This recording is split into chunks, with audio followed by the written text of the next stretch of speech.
پاکستان کا دشمن بھارت جو کہ ازلوں سے دشمن ہے، اور مودی سرکار جو اپنی RSS آئیڈیالوجی کے تحت یہ چاہتی ہے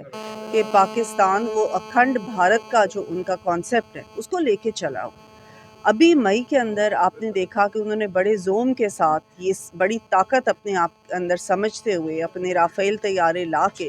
انہوں نے پاکستان کے اوپر فالس فلیگ آپریشن کیا، جو کہ ان کا وتیرہ بن چکا تھا۔ لیکن الحمدللہ ہماری پاک افواج نے مل کے جس طرح سے ان کے دانت کھٹے کیے اور پوری دنیا کے اندر یہ بتایا کہ پاک افواج الحمدللہ اپنی سرحدوں کی حفاظت کرنا جانتی ہے، اور پاکستان اور تمام پاکستانیوں کے سر دنیا میں فخر سے بلند ہوئے۔ اس کے بعد یہ فیلڈ مارشل عاصم منیر صاحب جو کہ انہوں نے اور ان کی پاک افواج نے مل کے مہارت اور بہادری کے ساتھ یہ دکھایا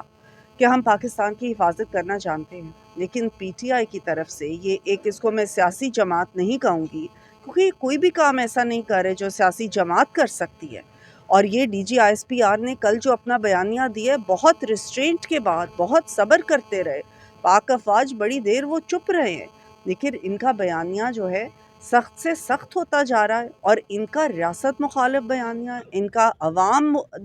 دشمن بیانیہ ہے، اور اب یہ فیصلہ کر لیا گیا ہے کہ اس کو اور برداشت نہیں کیا جائے گا، کیونکہ جیسے کہ DG ISPR نے کل کہا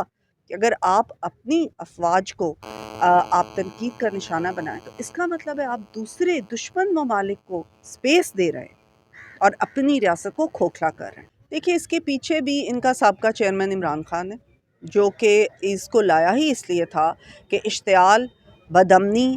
مار دھاڑ، کیوس پھیلائی جائے اور ملک کو ڈی سٹیبلائز کیا جائے۔ کیا ایک چیف منسٹر کا یہ فرض بنتا ہے کہ وہ اپنے صوبے کے امن و امان کی صورتحال کو دیکھے، گورننس کو دیکھے، یا یہ بنتا ہے کہ اپنے ہی ملک کے خلاف اس قسم کے بیانات دے؟ تو یہ اس کے ساتھ بالکل سختی سے نمٹا جائے گا۔